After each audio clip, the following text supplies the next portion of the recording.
Okay, so welcome everyone for today's Bhagavad Gita session. We'll be continuing from where we left. That is from chapter 2, verse number till we did till 15, and we'll continue from 16. So, what presently we are talking is the science of soul. Arjuna asked this question that that my grandfather will die, so many people will die, and all that. So I don't want to fight. So Krishna, he gives many reasons of what the reality is and how one should look at it. So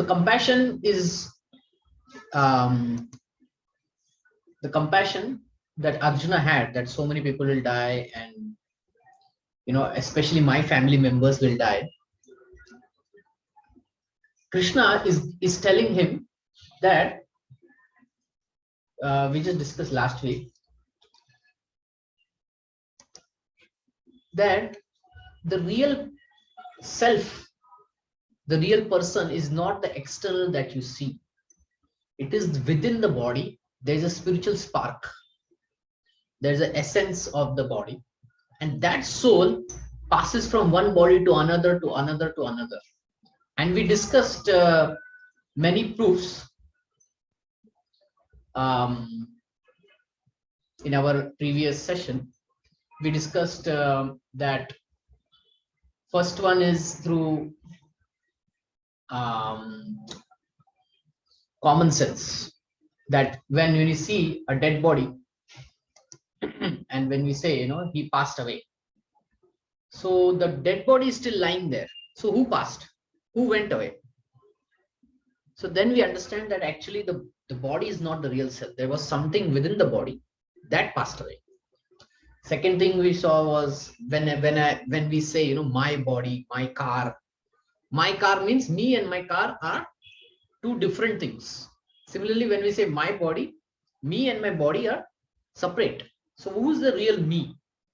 So that is a spiritual spark. And third, we saw reincarnation and near death experience, out of body experience. So in reincarnation, people remember their previous life. And there are many studies which are done, and they found that there is some truth in it. There is some truth in it, and there is a possibility. Modern scientists, they think that it is a possibility. But from the Vedic science, we understand that it is because the soul takes the new body. The soul takes a new body. So we will continue discussing. So similarly, after that, one can take like a person, he may drive a cycle or a two-wheeler or a four-wheeler or an aeroplane. You see, but the person is the same. Similarly, the soul, when he moves from one body to another, the body is like a machine. So he takes the another machine and he drives it in this material world, in its decision, just like here. Sorry, the soul moves from various bodies, from human body to animal body to lion, tiger, reptile, even tree, aquatics. So it keeps moving, and we will go into the science of how they move and what makes them get their new body. What makes them get their new body? What is the qualification and all? Last time I was telling, it is our karma. Karma means our actions. So our actions decide, whether they are good or bad, and depending on that, this next body is given. If our car gets old and is totaled or is completely broken, then we want to buy a new car. But when we go to buy a new car, it depends on the money that we have. It depends on our budget, right? Our money decides everything. Similarly, the next body one may have, whether it be man, woman, or tree or reptile, it depends on the present actions that we do. And the second thing is, it depends on at the time of death what we think. So there is a nice verse in Bhagavad Gita which talks about it. It says, Yam Yam Vapi Swaram Bhavam. It comes in 8th chapter, 6th verse. Whatever state of being one remembers when he quits his body, that state he will attain without fail. So this is the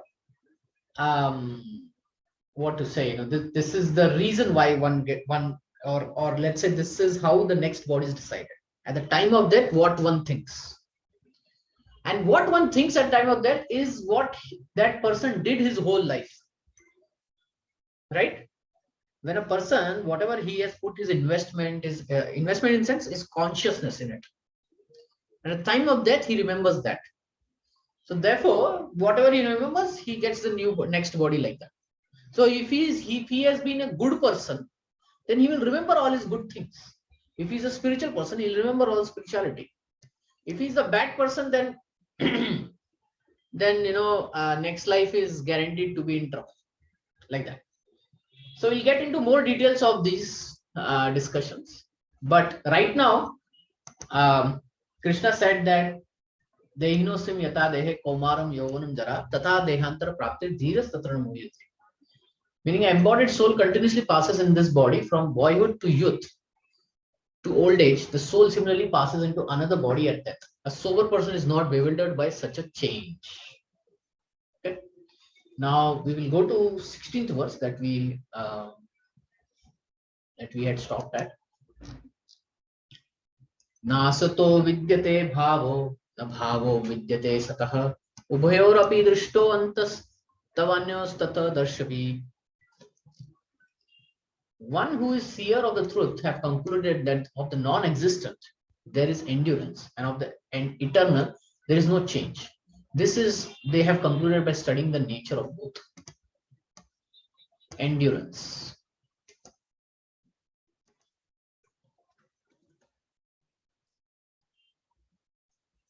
Endurance means it is wear and tear. Meaning it will keep changing.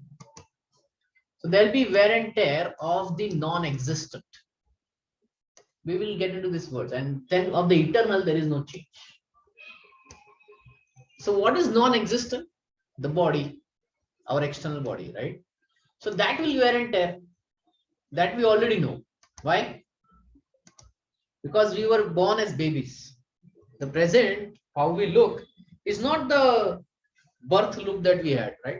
We were babies, and then we grew in toddlers, and then teenagers, and then youth and middle age, and we are becoming old.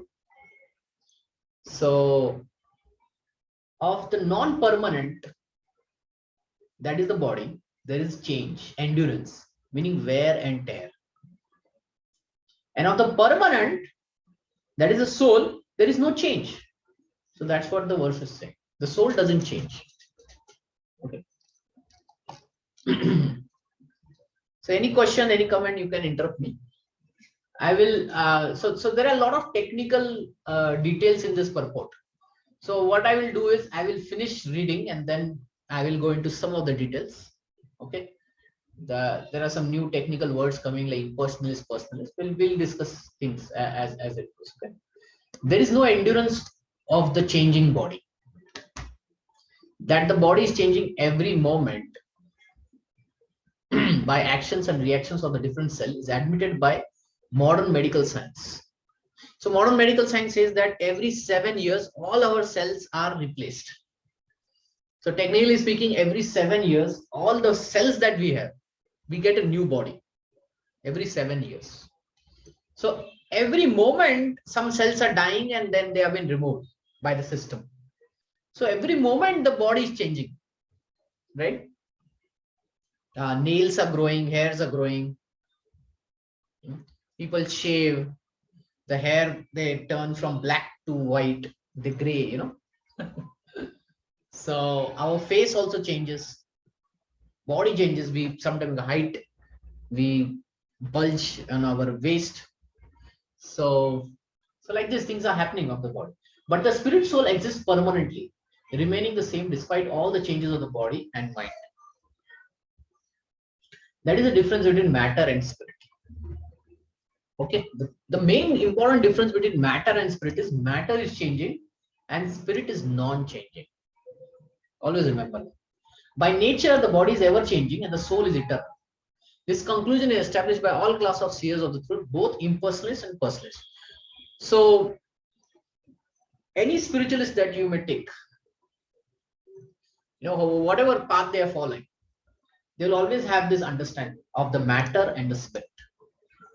And they know that the matter is changing, it will end. But the spirit, the soul, the Atma will move on and will never change. There are further verses in second chapter in this that we will read.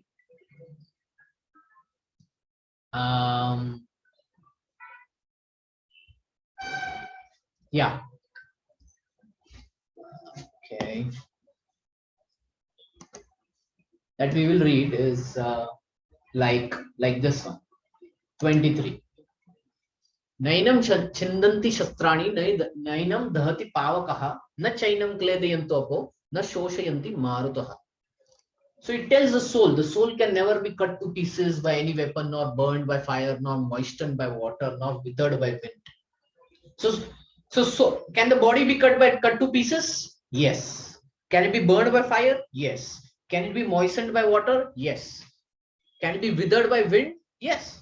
But what about the soul? The soul doesn't, it is not affected by any of these things. Okay. So for the soul, there is no change. Even if someone applies a force on it, there is no change. But for the body, there is. So this understanding is there in all the spiritualists.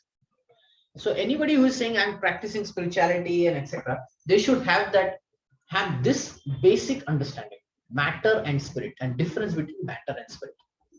Okay. In the Vishnu Puran, it is stated that the Vishnu and his abodes all have illuminated spiritual experiences. Jyotimsha Vishnu Bhuvani Vishnu. The word existence and non-existence refer only to spirit and matter. That is the version of all seers of truth. This is the beginning of the instruction by the Lord to the living entities who are bewildered by the influence of ignorance. Removal of ignorance involves a re-establishment of eternal relationship between the worshipper and the worshipable, and consequent energy and consequent understanding of the difference between part and parcel living entities and the Supreme Personality God. So removal of ignorance is very important. What is ignorance? Ignorance means you don't know. One doesn't know. And then when the knowledge is given, then one knows what to do. Right? If somebody doesn't know how to read or write, but if they're given a knowledge to read and write, then they can become great writers, authors, etc. Right? So one has to get the knowledge. So removal of ignorance means to give knowledge. That can only happen by giving knowledge. Now, in this case, the ignorance is spiritual ignorance. Everyone is thinking I am the external body. I am so and so person. But then death comes and takes away everything. So then do we remain that person? No. We saw reincarnation video last time, right? Where the young boy was getting remembrances that in his past life he was a fighter pilot with the same name, James. And he was having trouble to have that identity. And in his next life, that is present life, he gave up that identity. He accepted that thing, and then he just moved on. So our real identity is the soul, and that knowledge we need to get so that our ignorance can be removed. One can understand the nature of the Supreme by thorough study of oneself, and difference between oneself and the Supreme being understood as a relationship between the part and the whole. So one thing is we are a soul, and then there is a Supreme Soul also, from whom everything came. So our relationship with that person is also to be known. We'll get into more details about that. In the Vedanta Sutra as well as in Srimad Bhagavatam, Supreme has been accepted as the origin of all emanations. Such emanations are experienced by superior and inferior natural sequences. The living entities belong to the superior nature as it will be revealed in the 7th chapter. Although there is no difference between energy and energetic, the energetic is accepted as a supreme and the energy or nature is accepted as a subordinate.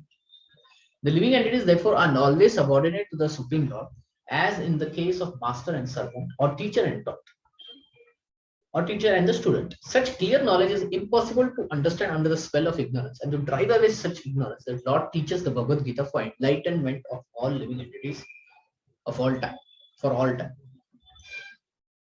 So there is a super soul from whom everything comes. So we also came from that. Krishna says in Bhagavad Gita, I will show you the verse.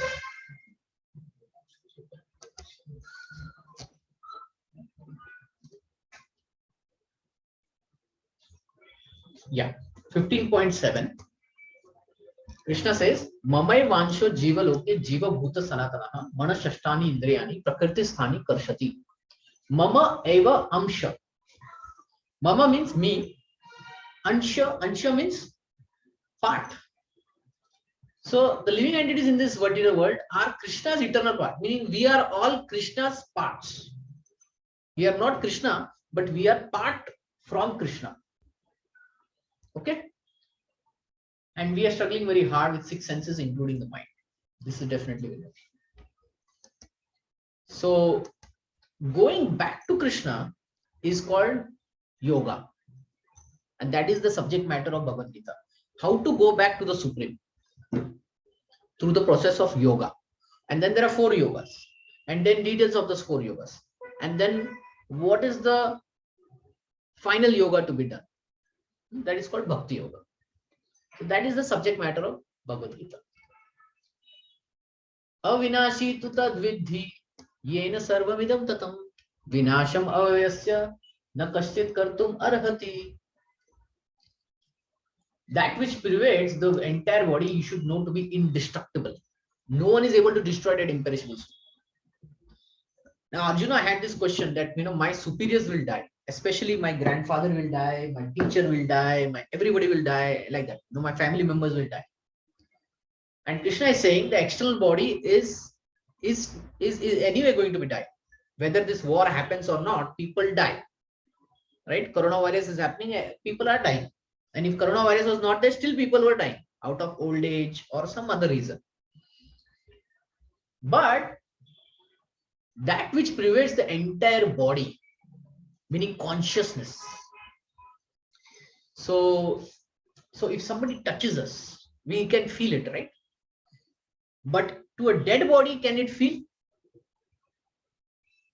No. You touch it, you do whatever, the dead body just cannot feel. So there is a consciousness, awareness spread across our whole body through nervous system and all that, right? But in a dead body, it is not there. So who is spreading all that? Who is giving that energy? The soul. And when the soul goes out, the energy goes out. Just like, there's a big mall and there are lights in it and AC and everything. But when the night happens at 11 o'clock or 12 o'clock, they turn off the power. Everything becomes off. Everything is dark. There's no life in it, right? Similarly, when at the time of death, the whole awareness goes away with the soul. So that soul is indestructible. It cannot be destroyed. So therefore he says to Krishna, Arjuna, that the real grandfather that is there is within the body of Bhishma. And the soul, that is called Atma, that is never dying. Indeed, they'll get new bodies. So understand this fact, understand this spiritual knowledge, and don't grieve or don't get carried away by it. Do your duty. Okay? This verse more clearly explains the real nature of the soul, which is spread all over the body. Anyone can understand what is spread all over the body. It is consciousness. Another meaning of consciousness, awareness. Everyone is conscious of the pains and pleasure of the body in a part or as a whole. So we experience pain and pleasure, right? If our toe gets hurt, we can feel it. Our body can feel it. This is spreading of consciousness is limited within one's body. And we can feel the pain of our body. But if our friend gets hurt, we cannot feel his pain, right? We can empathize, but not like we feel his pain. Do we? No. That is our difference. The soul can only feel the pain of the body that it owns, the body that it controls. Okay. I just want to take to another picture and talk about it.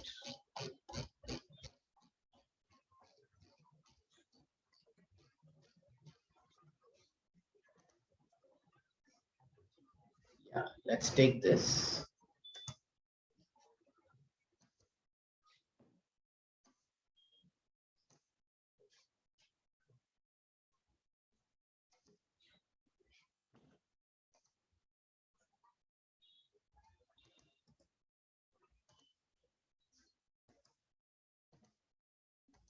Okay.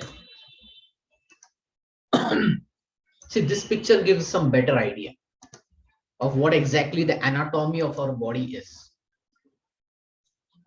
So Bhagavad Gita talks about the anatomy also.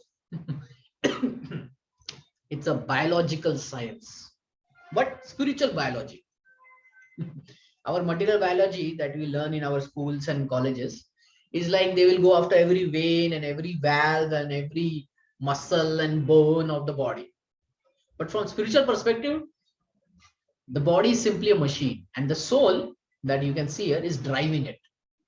The muscles, the bones, they are like pneumatic machines. The eyes is like camera. The brain is like memory, and the heart is electricity. Providing electricity and sorry, heart is the pump. So it pumps out. It pumps the uh, blood, right? It pumps the blood all over the body, and that gives energy. Okay. Then the lungs are there where the blood gets purified and all that. Pump. So electric pump, it needs electricity, right? It needs power to pump at 80 beats per second. Who is giving that electricity? Do we put ourselves in some plug or we attach some battery to ourselves? No, right? So who is giving it? It is the soul. It is the soul here.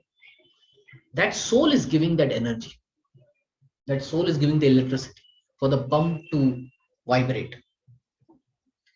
And with the soul is the super soul. So we see a 400 form of Vishnu, that is a super soul. So these two things are always there in every body. And when one dies, these two things come out of it and they go to the next body. Like that. Okay. So yeah.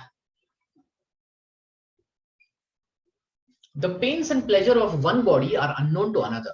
So we cannot understand the pains and pleasure of the other body, but only of our body we can understand, right? Therefore, each and every body is embodiment of an individual soul, and the symptom of the soul's presence is perceived as individual consciousness. The soul is described as 1/10,000 part of the upper portion of the hair point in size. So, yeah, this is Shvetashvara Upanishad, which tells the size of the soul. So we are interested in size of the soul. So what it says is when the upper point of a hair is divided into 100 parts. So you divide it into 100 parts. Again, each of these parts is further divided into 100 parts.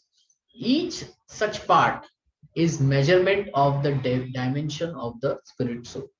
Meaning, if you take the tip of the hair and cut it to 10,000 parts, then what that one part remains is the size of the soul.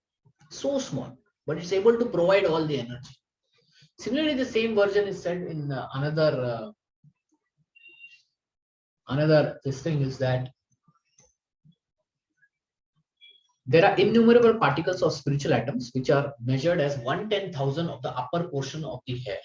So 1/10,000 of the upper tip of the hair. Therefore, the individual particle of the spirit soul is spiritual atom smaller than the material atoms. And such atoms are innumerable. This very small spark, spiritual spark, is the basic principle of the material body, and the influence of such spiritual spark is spread all over the body as the influence of the active principle of some medicine spreading throughout the body. So, very good example of medicine is given. Now, suppose somebody is having fever or body pain or something like that, and he goes to the doctor. What will the doctor do? He'll give some medicine. He'll say, take this one tablet per day. And then one may ask, oh, the tablet size is so small and my pain is so big. Will it work? What do you think? Will it work? If one compares, like, my pain is too big and you're giving this small tablet which is equal to a chocolate, size of a chocolate or a toffee, is that enough for my pain? Well, it is, right? The medicine spreads throughout our body. Similarly, the soul spreads the energy throughout our body, even though it is so small.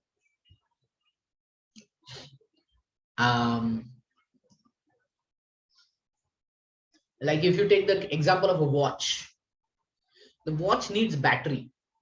How big is the battery? It is pretty small, right? But it will make the watch run for 1 year. So the size doesn't matter, but the potency within it matters, right? So this current of the spirit soul is felt all over the body as consciousness. So the current of the spirit soul is felt all over the body as consciousness or awareness, and that is the proof of the presence of the soul. See, dead body cannot experience that, okay, because the soul has left.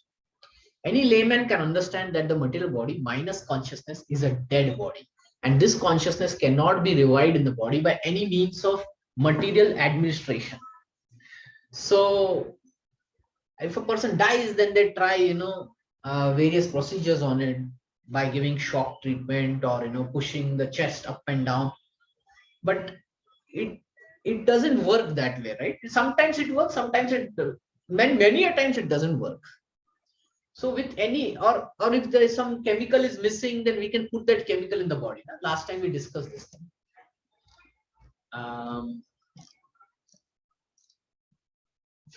Okay.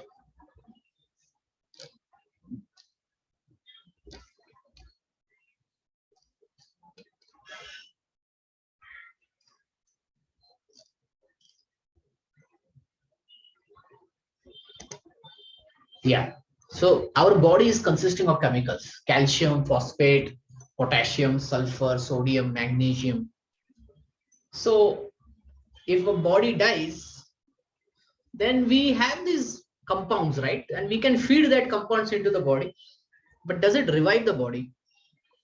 No, it doesn't revive the body. So therefore, our real identity or our real self is not these chemicals. Just like, you take example of a car. If the driver is not there in the car, will the car move? No, right? Let's say come to know petrol is needed. So you may fill the petrol. But still if the car moves, no. It needs a driver to ignite it and then to drive it. Similarly, the dead body is like a car which is there in the parking lot. There is no driver in it. The driver has left. Okay. Therefore, consciousness is not due to any amount of material combination, but due to the spirit soul. So consciousness, that awareness is because of the spirit soul. See, very easily we can understand. Consciousness means awareness, right? Now, suppose somebody is driving car and his car gets hit. Immediately that person will shout, "Hey, what are you doing?" Right? Because he feels that hit and is attached to the car and he thinks you have hit me. He doesn't say you hit my car. What they say? You hit me. Now bring out all the money. Now let's say the car is in a parking lot, and in the parking lot it gets hit. Now what will happen? Nothing. The one who hit will hit and go away. Nothing will happen. When the person, the owner comes and then he sees and then he looks, oh, somebody hit, then he will start shouting. So the consciousness, the awareness that the person, that is only possible when the driver is there in the car. If the driver is not there, that awareness that this is my car, is not there at all. You're getting?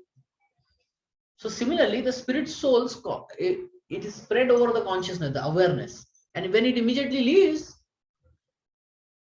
what people do? They burn the body, right?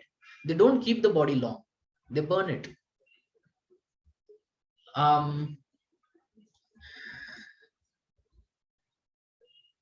However, uh,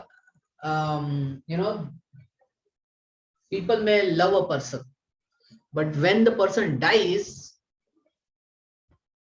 within like few hours, they burn it. They burn the body. Now one may ask, you loved this person so much and all that. But then you will say, because he passed away, he just went away. So we have to burn the body now. So that is the understanding, right? And Krishna is giving the same understanding to Arjuna. The body is not the reality, or it's not the eternal reality. What is reality is the spirit soul. The soul is the atomic in size and can be perceived by perfect intelligence. The atomic soul is floating in the 5 kinds of air: prana, apana, vayama, samana, dhan. Okay, so now this is little spiritual but biological thing, where the soul is actually floating in the airs in our body. So there are various airs in our body: prana, apana, vayana. It's floating over there, and it spreads its influence all over the body of the embodied living entities. When the soul is purified from the contamination of the 5 kinds of material air, its spiritual influence is exhibited. The Hatha Yoga system is meant for controlling the 5 kinds of air, encircling the pure soul by different kinds of sitting posture, not for any material profit, but for liberation of the minute soul from the entanglement of material atmosphere. Now, those who perform the yoga and yogasanas and pranayams, right? They ultimately they are controlling the 5 kinds of air within, and that air is balancing the soul. Okay, and that whole thing one does is for spiritual liberation, not for any material profit. So the constitution of the atomic soul is admitted in all Vedic literatures, and it is also felt in the practical experience of a sane man. Only the insane man can think of this atomic soul as all pervading Vishnu Tattva. The influence of this atomic soul can be spread all over the particular body. According to Mukunda Upanishad, this atomic soul is situated in the heart of every living entity. So where is the soul? It is in the heart. And because the measurement of the atomic soul is beyond the power of appreciation of the material scientist, and some of them assert foolishly that there is no soul. So because they cannot measure it through their microscopes, they think it is not there. But that is not the case. The individual atomic soul is definitely there in the heart along with the super soul, and thus all energies of the bodily movement are emanating from this part of the body. The corpuscles, which carry the oxygen from the lungs, gather energy from the soul. When the soul passes away from this position, the activity of the blood, the generating fusion ceases. Medical science accepts the importance of red corpuscles, but it cannot ascertain the source of energy is the soul. Medical science, however, does admit that the heart is the seat of energy of the body. It does admit that the heart, when it stops, everything stops. But then who provides electricity to the heart? That is the soul. Such atomic particles of spirit whole are compared to the sunshine molecules. In the sunshine, there are innumerable radiant molecules. Similarly, fragmental parts of the Lord are atomic sparks of the rays of the Supreme Lord, called by the name Prabha, or superior energy. So whenever one follows Vedic knowledge or modern science, one cannot deny the existence of the spirit soul in the body, and the science of the soul is described explicitly in the Bhagavad Gita by the personality of God himself. Okay. Any question? Any comment?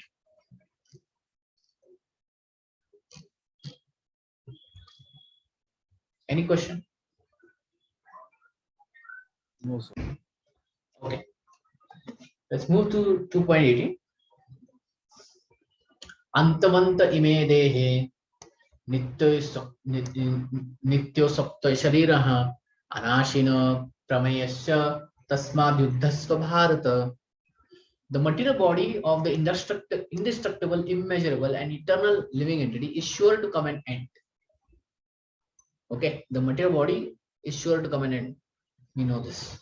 Therefore, fight, O descendant of Bharata. Therefore, Arjuna, you should fight because the material body is ending. And in this fight, you are fighting for very important reason. Just reason, for to kill the evil Duryodhan is your duty. You should not do away from it. Okay. The material body is perishable by nature. It may perish immediately, or it may do so after 100 years, or even after 99 years. It is a question of time only. There is no chance of maintaining it indefinitely. Indefinitely means always we just cannot maintain it. It has to crumble. But the spirit soul is so minute that it cannot be even be seen by enemy, to say nothing of being killed. As mentioned in previous video, it is so small that no one can have any idea how to measure its dimension. So from both viewpoints, there is no cause of lamentation, because the living entity as he is cannot be killed, or nor can the material body be saved for any length of time or permanently protected. It cannot be permanently protected, the material body. The minute particle of the whole spirit acquires the material body according to his work, and therefore observance of the religious principles should be utilized. Okay. In the Vedanta Sutra, the living entity is qualified as light because he is the part and parcel of the supreme light. As the sunlight maintains the entire universe, so the light of the soul maintains this material body. As soon as the spirit soul is out of this material body, the body begins to decompose. Therefore, it is the spirit soul which maintains the body. The body itself is unimportant. So body is important. It is not like unimportant. It is important because we have to live. But it is temporary. It will end. So what is more important? The soul within the body is more important. In that direction, it becomes unimportant. Okay. In general terms, it is important. But when it compares to soul, then soul is important. Arjuna was advised to fight and not sacrifice the cause of religion for material bodily consideration. So in this consideration, the soul is important and not the body. 2.19.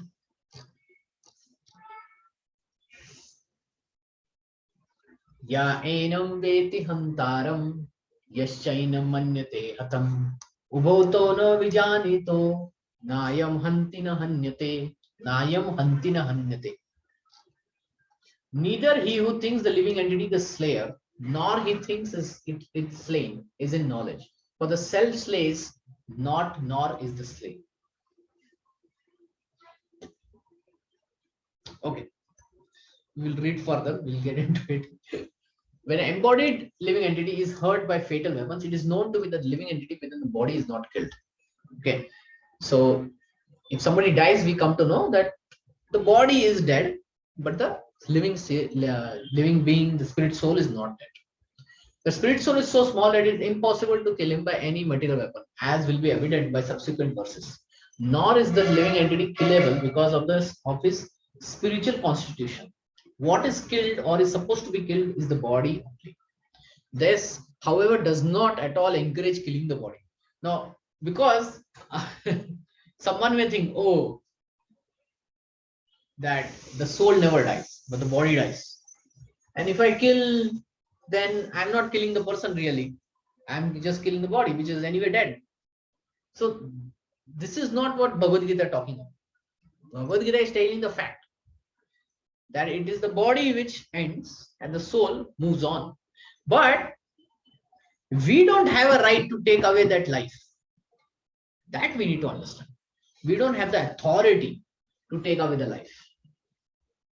If a policeman kills mistakenly any person, then the court will punish him, right? The court has given, the justice department has given the right to the policeman that you can kill a person.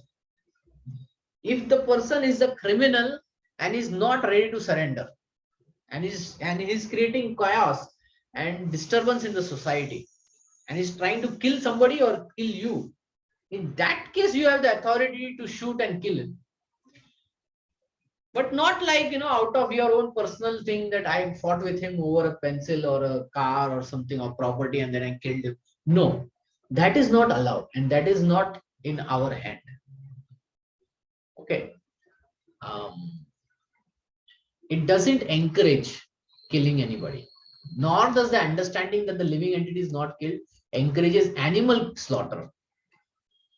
Just because in the animal, okay, the body is dead, I can eat it, and therefore I will kill it indiscriminately by having, slaughterhouses. That is not what the Bhagavad Gita is. Killing the body of anyone without authority is abominable and is punishable by law of the state as well as the law of the Lord. So killing somebody is punishable even by the state and even by the law of the Lord. Arjuna, however, has been engaged in killing for principle of religion and not whimsically. So Arjuna is in this battle for principle of religion, for dharma, and not for any fun, right? It is for dharma, it is for just, it's for righteousness.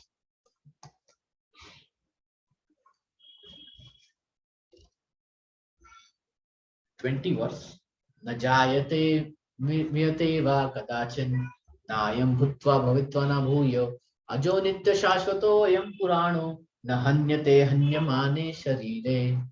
For the soul, there is neither birth nor death at any time. Okay, the soul doesn't take birth nor it dies. It has not come into being, does not come into being, and will not come into being. He is unborn, eternal, ever existing, primeval. He is not slain when the body is slain.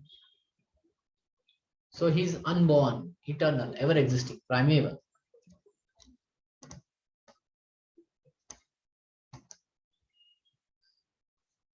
Primeval means earliest age, very old. Okay, oldest, like that.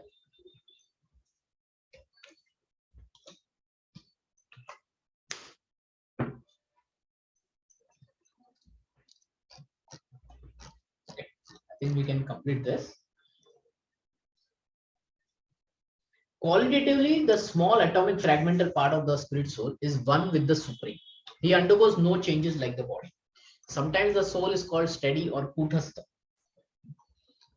The body is subjected to 6 kind of transformation. So 6 kind of transformation happen to the body. Which are those? It takes its births from the womb of the mother. Okay. Then it remains for some time. Grows. It grows from baby to toddler to teenager to youth to young man to middle-aged person, and then old, very old, like that. Then it produces some effects. It has children's. It gradually dwindles. It becomes old and at last vanishes into oblivion. It just vanishes. The soul, however, does not go through such changes. The soul is not born. But because he takes on the material body, the body takes its birth. Okay, the soul is not born, the body is taken birth. And the soul sits inside the body. The soul does not take birth there, and the soul does not die. Anything that which has birth also has death. And because the soul has no birth, he therefore has no past, present, or future. He is eternal, ever existing, and primeval. That is, there is no trace of history of his coming into being. Under the impression of the body, we seek the history of birth, etc., of the soul. The soul does not at any time become old, as the body does. The so-called old man therefore feels himself to be in the same spirit as his childhood or youth. See, old people, they will say, if say somebody is old and in his youth he had been a wrestler, he could pick up 3-4 people, sorry, and throw them, far away. But in the old age, he becomes weak. But what about his spirit? His spirit is still there. He still feels like a wrestler. He cannot fight like that, but he still feels like that. The soul does not deteriorate like the tree, nor anything material. The soul has no byproduct either. The byproducts of the body, namely children, are also different individual souls, and owing to the body, they appear as children of the particular man. The body develops because of the soul's presence, and the soul has neither offshoots nor change. Therefore, the soul is free from six changes of the body. So the soul doesn't go through the changes. In Katha Upanishad, similar passages there, which says that the meaning and the purport of the verse is same. But here in this verse, there is one special word, vipaschit, which means learned or with knowledge. So the soul is full of knowledge or full of consciousness. Therefore, consciousness is a symptom of the soul. So where there is awareness, there is soul. Where there is no awareness, there is no soul. Even if one does not find the soul within the heart, where he is situated, he can still understand the presence of the soul simply by the presence of consciousness. So some person is conscious, meaning the soul is still there. Sometimes you do not find the sun in the sky owing to the clouds. And for some reason, but the light of the sun is always there. And we are convinced that it is therefore daytime. So sometimes it is cloudy, right? Especially in rainy season and all, it is cloudy. But morning 9 o'clock, it is cloudy. Does it mean that the sun is yet to rise? No, the sun is behind the clouds. So just with the light that is there, we understand the sun is there. And when the light is completely gone, it is dark. Then we say it is night. The sun is not there, right? So similarly, the presence of consciousness tells that the soul is there. As soon as there is little light in the sky, early in the morning, we can understand the sun is in the sky. Similarly, since there is some consciousness in all bodies, whether man, animal, tree, reptile, aquatics, we can understand the presence of the soul.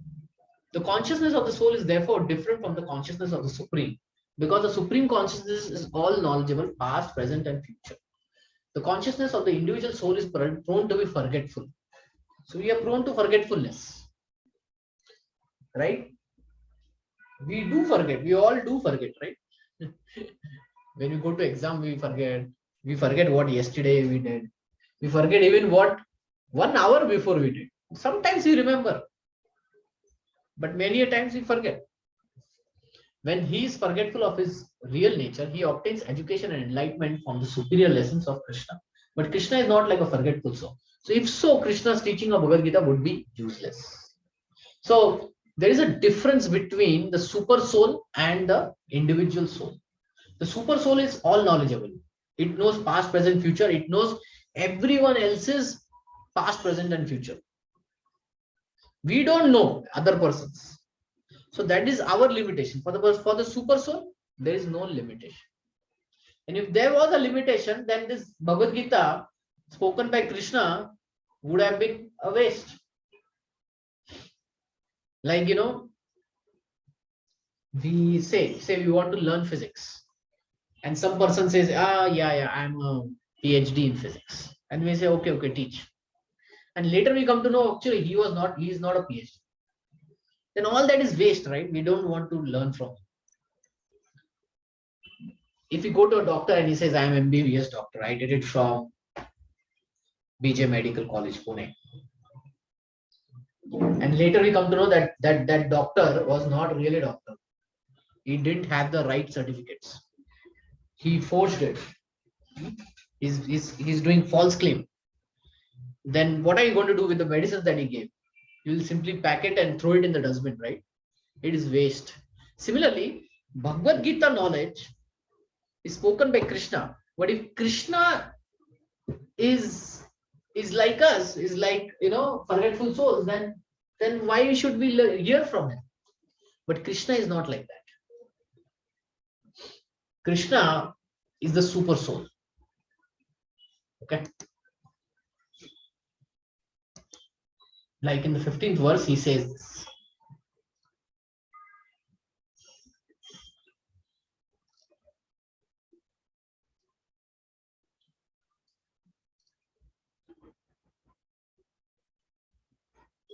There are many things he says.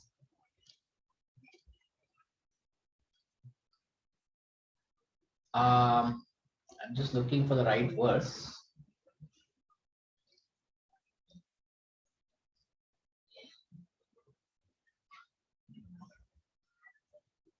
The right verse I'm looking is Aham Sarvasya Prabhu.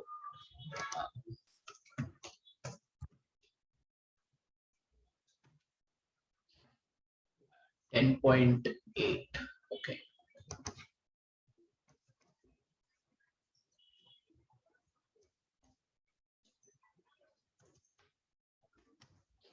In the 10th chapter of Bhagavad Gita, Krishna is saying, Aham Sarvasya Prabhavo Matah Sarvam Pravartate. Iti Matva Vajate Mam Buddha Bhava Samavitaha. I am the source of all spiritual and material worlds. Everything emanates from me.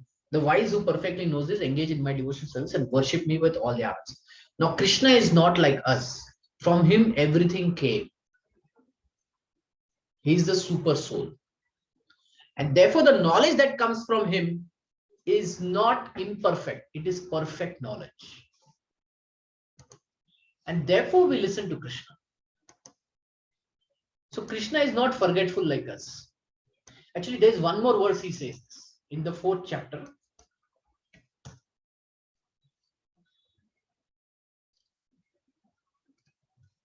Yeah. You see this 5th verse. Krishna says, Shri Bhagavan Vacha, Bahune me vyatitani janmani tavacha arjuna tani aham veda sarvani nattam veta parantapa. The personality of Godhead, Krishna, he says, many births, both you and me, and I have passed. I can remember all of them, but you cannot, O subduer of enemy. So Krishna is saying, I can remember everything. You cannot, Arjuna. So therefore, the knowledge that is coming from Krishna is not limited. It is not imperfect. It is a perfect knowledge. You are getting? This is very important to understand. Why Bhagavad Gita is important? Because Bhagavad Gita is not spoken by any common man. It is spoken by Krishna, who is not a common person. He is the source of everything and he remembers all his past. We cannot even remember what we did yesterday. So therefore, the knowledge coming from him is wise and it's perfect. It's spiritual in nature. And this will be the topic when we reach, 7th chapter of Bhagavad Gita. How Krishna is the supreme. Okay, but for now, understand why we are hearing from Krishna. Because Krishna is supreme. Is he really supreme? We will start understanding from chapter 7. Even from 4th chapter, we'll start understanding. And 7th, 8th, and then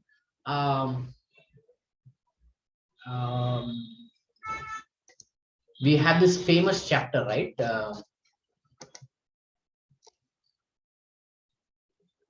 Universal form.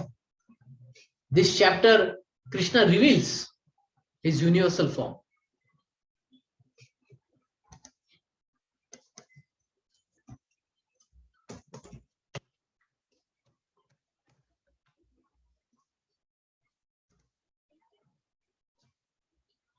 We have this picture of the universal form where Krishna reveals to Arjuna in the 11th chapter how everything is within him. You see? So he shows he is a supreme. And then looking at that, Arjuna in the next, Arjuna says,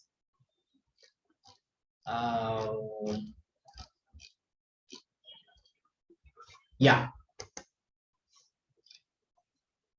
Adi Deva Purusha Puranasya Tvam Asya Vivashasya. Meaning he's saying you are the original personality of Godhead, the oldest, the ultimate century of manifested cosmic. You are the knower of everything. So one who knows everything can tell us the perfect knowledge, right? And you are all that is knowable. You're the supreme refuge for limitless one. The all cosmic manifestation is provided by you.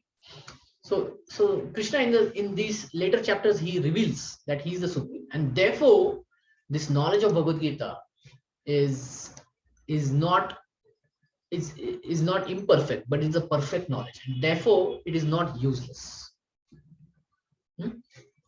There are two kinds of souls, namely minute particle and super soul, Anu, Atma, and Vibhu Atma.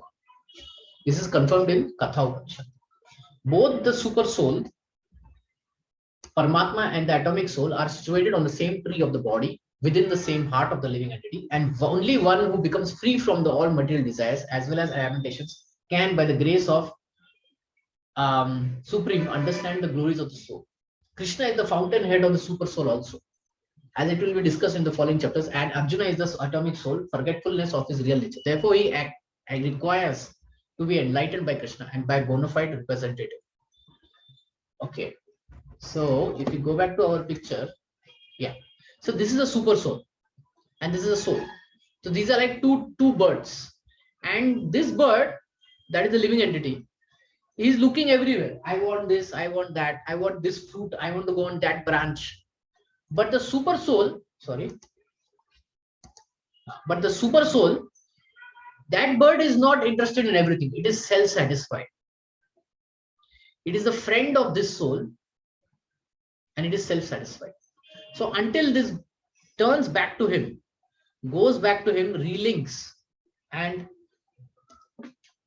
revives his eternal relationship with him. That whole thing is called yoga, spiritual realization, self-realization. Self-realization means to connect back with the super soul. Okay, so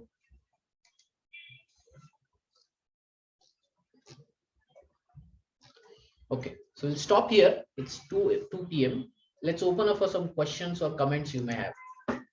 Any questions, any comments you want to ask on today's topic or any topic that you want to ask? Sir, I have a question. Go ahead. Yes. So last time we learned about being stable in times of like sadness and happiness as well. Okay. Yes, you had given an example about going for a match and going for a cricket match. You had given that example. Yeah. So how do we do that? How do we be calm like in times of happiness as well? How do we not uh, how do we stay sane and take the right decisions even when we are happy, like in the extremes of a Yeah. So definitely it's a big topic, whatever you asked, and that is the subject matter of Bhagavad Gita also. Like, let me show you. This is 12th chapter. Krishna says this thing. Yeah. One who is not envious but is kind friend to all. He does not think himself proprietor. Is free from false ego. Is equal in both happiness and distress, which is what you are asking. He's equal in both happiness and distress. He's tolerant, always satisfied, self-controlled, engaged in devotional service with determination. His mind and intelligence fixed on me. Such a devotee of mine is very dear to me. Okay, so what you're asking is how to be equanimous in happiness and distress, right? So there are a few things. One thing is we first need is spiritual knowledge, which we are getting from Bhagavad Gita. Knowledge we need, right? We are not the body, we are spirit. Okay, 3 modes of material nature.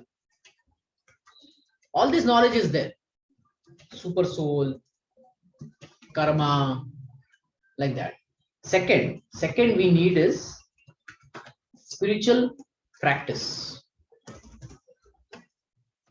which is meditation.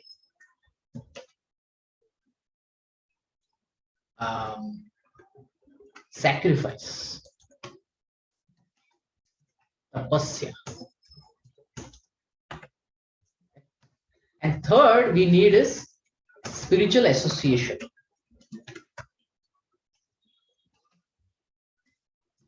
Association of devotees, spiritual people. Okay, so it's a process. Okay, to achieve this happiness and distress and be equal in it, it's a process.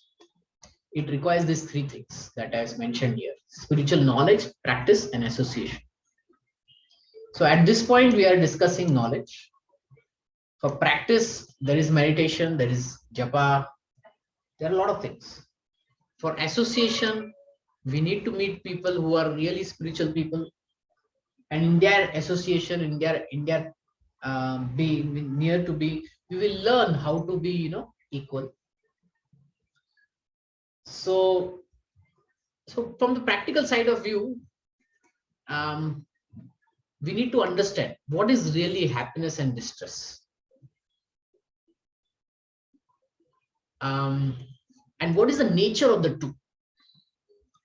Now, I always give this example. Suppose one person is hungry, 3 days he has not eaten, and he comes and he's given a plate of gulab jamuns, you know, 30, 40 gulab jamuns. And he'll become happy, right? Saying, "Oh, I'm going to eat gulab jamuns. Wow!" So he will start eating gulab jamuns. 1, 2, 3, 4, 5, 6, 7, 8, 9, 10, 11, 12, 13, 14, 15, 16, 17, 18, 19, 20. Now, at the 20th gulab jamun, what is the level of his happiness? You tell me. What do you think? At the 20th gulab jamun, at the 30th gulab jamun, at the 40th gulab jamun, what is the level of his happiness? He didn't eat three for 3 days, but now he's eating gulab jamun, and suddenly at the 30th, at the 40th, what will be his state? Can you tell me? What do you think? After eating every piece, the happiness is diminishing. Yeah, happiness is diminishing. So the happiness in this world is of a diminishing nature.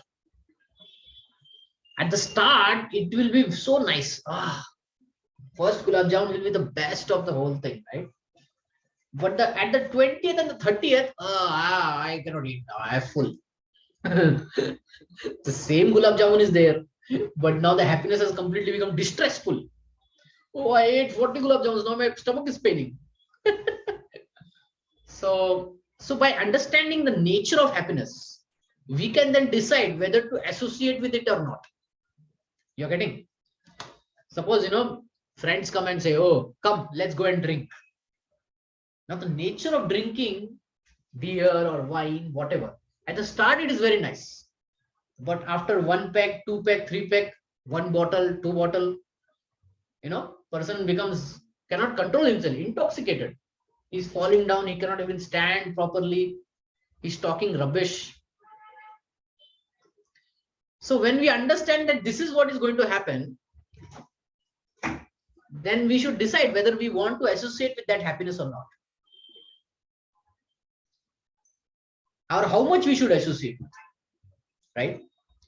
So if I give you a plate which has roti, sabji, dal, rice, and gulab jamun, how much roti will you choose? How much roti do you eat? 3 usually. 3. Okay, fine. How much sabji you will take? 1 katori, 2 katori, whatever. How much dal you will take? 1 katori. How much rice you will take? 1.5 katori, something like that. And now, gulab jamuns. Tell me how many gulab jamuns will you choose? 1 or 2, maybe 2. Right. So we want to associate with the happiness of eating a gulab jamun, but we don't want to too much associate with it. So we'll say 2 is enough, right?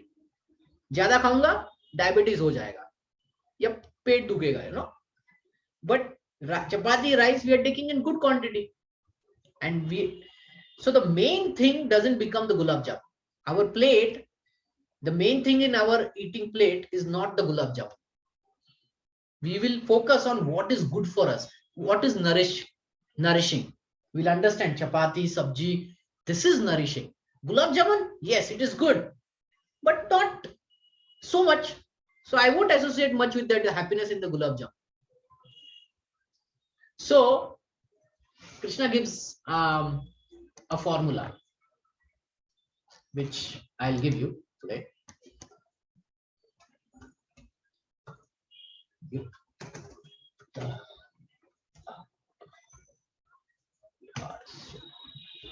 6.17. This is our formula. 6.17. युक्त आहारस्य विहारस्य युक्त चेतसा कर्मसु युक्त स्वप्न भवदस्य योग भवति दुःख. He who is regulated in his habits of eating, sleeping, recreation, and work can mitigate all material pains by practicing the yoga system. So two things are mentioned here. One is regulation. Regulation means control. Control में रखो, maintain. Okay. Second is practice yoga system. So क्या control में रखना है? What we have to regulate? Eating, sleeping, recreation, work. Interesting, right?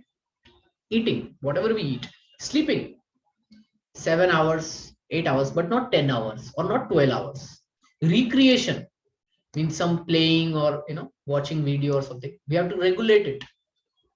Control में रखना है. 1 hour or 15 minutes, whatever. उसके बाद नहीं. Work. Some people just work the whole day. So they have to regulate it. And then we can then mitigate the material pains. And with that, if we practice the yoga system, then we'll be happy. Okay. So 6.17 is the answer for a question. Now, to fully understand the process of whole thing, we need three things. We need knowledge for the yoga system.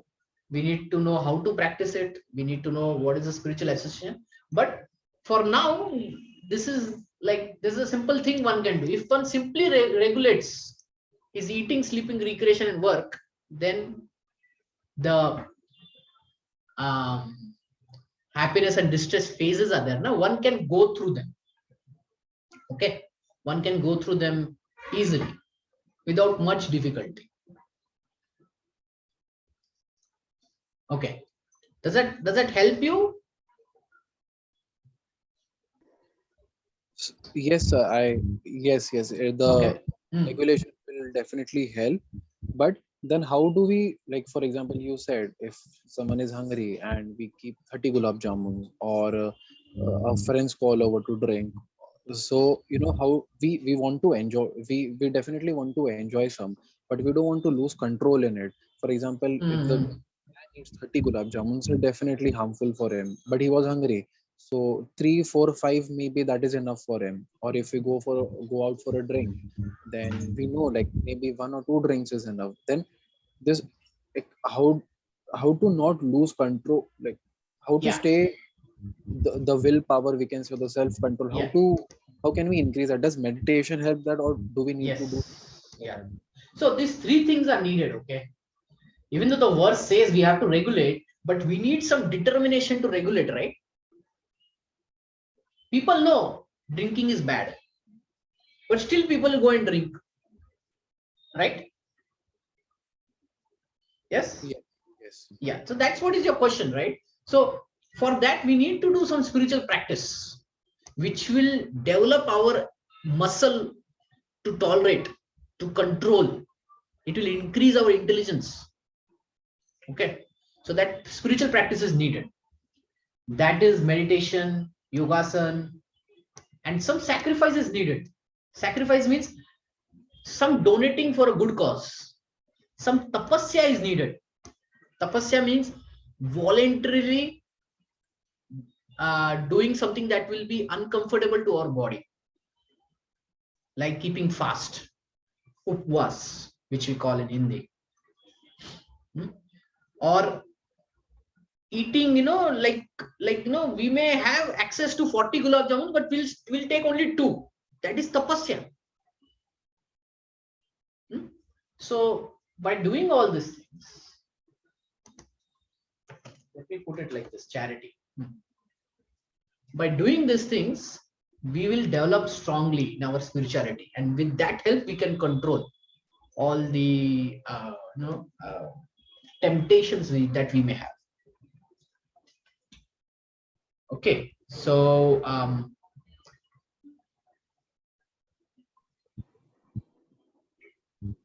So, Spiritual, yeah. sir, in this world of abundance, so is it, can we say, is it wise to, just forego all this? For example, if I take the analogy of social media, so now we have many apps like Facebook, we have Instagram, we have Snapchat, we have WhatsApp, we have YouTube. So, do we know that we cannot win over technology? Like they have control, or they have control of our mind. They have control. Like even if we don't want to, Mhm. we as soon as we don't have anything to do, we automatically we switch on the phone and we open these apps even though we don't have any notification. We just wait to see if there's something new. So is it wise to say that we need to build self control in this, or we need to have some regulation, or is it better to just completely avoid it? Okay. So when we have to make a decision, right, we have to ask this question. Um, what usage does it have for me? See, anything that is made in this world has some usage. It has some useful value. Okay. But everyone, is it getting the useful value? No. Like, man has made truck. Now, is truck useful for you? No. No, it is not. For your usage, you need a bike or you need a car. Truck is not useful for me. But then whose truck is useful? For the companies. They have to carry the goods from here to there. So what is the usage for me? You should ask. So in Facebook, what is the usage for me? In Instagram, what is the usage for me? And if the answer is coming like the Instagram and Facebook are like trucks for you, then you better give it up. Right? What is the value coming out of out from you, from it, is the question that we need to ask. What I'm learning from it, what is its value? Is it giving you some value or it's taking away your value? So when we intellectually ask these questions, we can then decide how much we should associate, how much we should not associate. And then we can decide whether to remove it completely from our life. Like I know few friends, Facebook, they have completely removed because the usage is not there. Or some people use it for right purpose, like, spreading messages of social messages, help this person, help that person, like that. You see? Um, so ask this question. Whatever the apps are there, what's usage it is. And if you don't find the answer, you right click and delete. If you don't find an answer, if you're not coming to a very concrete answer, it simply means there is no usage, right? So that time you just delete it. You just come to know, okay, fine, just delete it. So then if we just go to this extreme and we just delete, then won't how will we face the fear of missing out? Won't we feel like So that's what I'm asking, that it is not like extreme. We need to understand, is there a usage, is there a value coming out from it, value coming from it. And if in simple terms, you know if you ask a person, a businessman, does he want to buy from it, something like that. Businessman bolega, how much money I will how much money I will earn, you know so they will always look for value, no? And depending on that, they will decide whether go further or not. Similarly, for us, we have to ask, what is its usage, what is its value. Like let's take bank app. We know its usage, right? We want to check, we want to transfer money and all, therefore we'll keep the app. Now what is the usage of Facebook? You ask yourself. And if you think, okay, I need to be connected to my friends and all, okay, so then do I need to be connected every day, every hour, every other day, or once in a week? And then decide whether to keep the app logged in or log out or you just log in through the website? Do you want to be always on in it? Can you just do it once a week? See, these are the questions you need to ask, and then we get answers, and then we can decide whether to keep it, not keep it, how to use it. Does that help you? Yes, yes. So Yeah. I guess I got a smart formula that maybe instead of using an app, we can, just go into the website. So at least Yeah. we get to see the app every day, every time. Yeah. Whether we need it to be always on. Okay. Like Yes. news, if somebody is working in journalist, they have to keep it always on. But if suppose somebody is working in bank, he doesn't need the news always on. He doesn't need a breaking news. For him, once a day news is fine. Somebody is working in a hospital as a doctor. Does he need to keep always checking the news? Are kya ho raha hai abhi? What is happening? What is happening in Mumbai? What is happening in Pune? What is happening here in Australia? What is happening? No, for once a day, it is fine for him. So he will see the news once a day. But if somebody is a reporter, then they would require it every moment because they have to rush. Oh, I came to know there is something happening over here. I need to go because that's the job. That's their job. Similarly, what is our job and what is helpful for our job, that we need to keep it on. Otherwise, we have to reduce it or remove it. So ask the questions. What is the value for it? What is the usage from it? And what is the frequency of use of it?